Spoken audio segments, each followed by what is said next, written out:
This video isn't specifically about BarleyTheBurr particularly, it's more so that I feel myself psychologically rubbing against a type of egregorish type entity that refers to itself as BarleyTheBurr. Think about this as a simulacrum of an avatar of a real-life person, where two levels abstracted from the actual person. So anything and everything that I'm actually talking to or about in this video may or may not be on sliding shades of gray of reality or complete delusion. If anything, this is a direct conversation to BarleyTheBurr, but I don't expect BarleyTheBurr to see this video, because nobody ever sees my videos ever.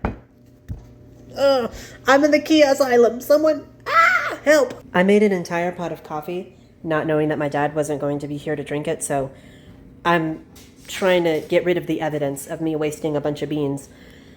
And I think it's influencing the style of this video. Oh, shit. I think this is my third cup of coffee. Can you tell? One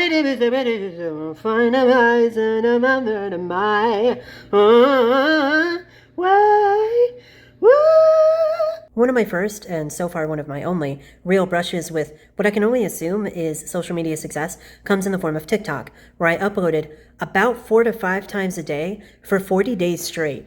And it got me to an audience of about 16,000 followers. This model of content creation was very clearly unsustainable. I was forgetting to eat and I was forgetting to sleep. So back in 2021, when I first showed signs of decreased output, TikTok almost immediately algorithmically punished me. You can see my average view rate almost immediately tank following my decrease in output, going from around an average of 2,000 to an average of 200. Since 2021, the only way that I've found to actually get my videos in front of my supposed audience is to advertise them. I would be spending anywhere between $50 to $500 just to get my videos in front of the same people who provably used to see my content. I would get comments saying, oh, you used to be on my FYP 2 or 3 years ago. Oh, so you were a part of the... And now you're not... But I had to pay. So it... I don't have screenshots of this anymore because I moved to a new phone, but on my old phone is hundreds, if not thousands, of screenshots of TikTok taking a video of mine, putting it on my For You page, and saying, like, suggested promotion, spend $72 to get 13,000 views.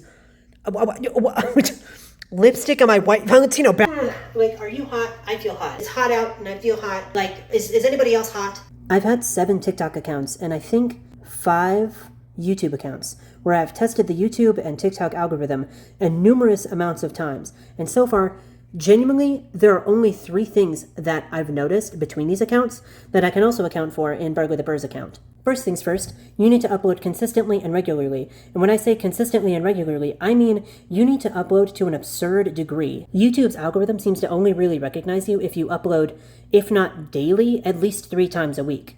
And TikTok's algorithm doesn't seem to recognize you unless you upload at least 3 times a day.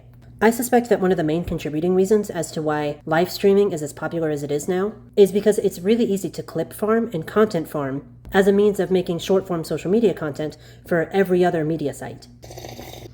Thing number 2. This isn't really a rigorous point so much as a personal belief. If you want to participate in the media landscape and keep any sort of semblance of sanity, you're going to need help. Part of streamlining your process means you have to make cuts somewhere. That might be sacrifices in quality or sacrifices in terms of the community. I think Jack's Films is one of my favorite examples of this, wherein he started by building a call and response community.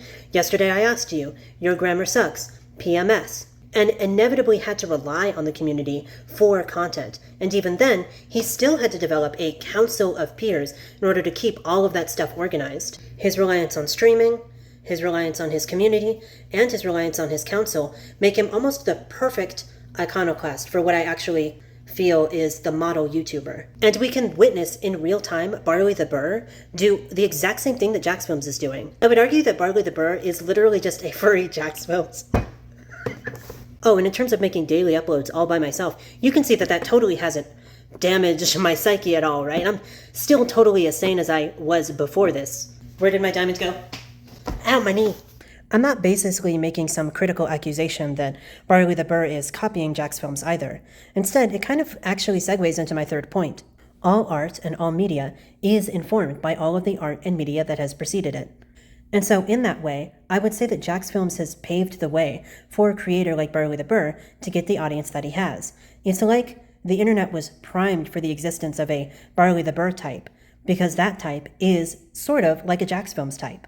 And so essentially what I'm arguing in my third point is that you need some type of foundational model, some type of foundational archetype, or some type of foundational content structure or strategy through which you can build on top of. Just to manage your expectations, what I'm about to say is going to sound like one of the only criticisms you're ever going to hear from me about BarleyTheBurr.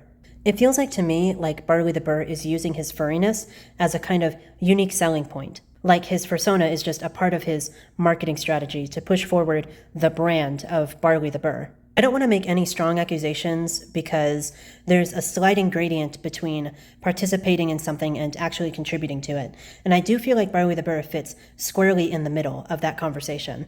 I like BarleyTheBurr because he seems to be a very good advocate for the community as a whole. But outside of that, he doesn't do much of anything else other than consume furry content. That's the only other tie he has to the community. In contrast, to me, being an artist is a fundamental part of my identity. There isn't a way for me to put it aside or to leave it at home. When I show up as myself, I show up as all of me, all of the mess that is congealed and put right in front of you. It's kind of like drag. It's definitely a performance, and it's definitely just a hobby, but it's also a subculture, and it's also a community, but it's also a lifelong commitment to a craft. You know what I mean? Like, the concept of drag is just an umbrella term for this whole lifestyle change. You know, like, and in that sense, furriness can refer to such a broad swath of behaviors, lifestyles, crafts, that it's really hard for me to like his content. I really want to express how badly I want to like his content, but all I see whenever I see him pop up is, it's just a regular guy in a kitchen that just happens to have an expensive costume. Like, this is just a cooking channel that just happens to have a quirky mascot. Like, I want so badly to like BarleyTheBurr content. And so far, it's still like, I feel upset with myself that I don't like the content. It's so, like, I don't know what I'm expecting. I don't know why I want more, if that makes sense. But for some reason, it feels like there's something missing. Like he's not putting his whole pussy into it. So I hope that I've communicated myself effectively. I have no qualms, no problems with BarleyTheBurr or his content.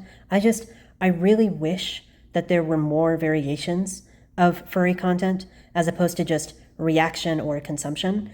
And so my YouTube channel is kind of like a daily attempt at trying to correct that somewhat. BarleyTheBurr is like a furry Jax Films, and I am like a furry Vlogbrothers, or a furry Vihart, or really a furry Sophonaut. You notice I talk to myself a lot. Why do you talk to me? You judge me for the things that you can't do.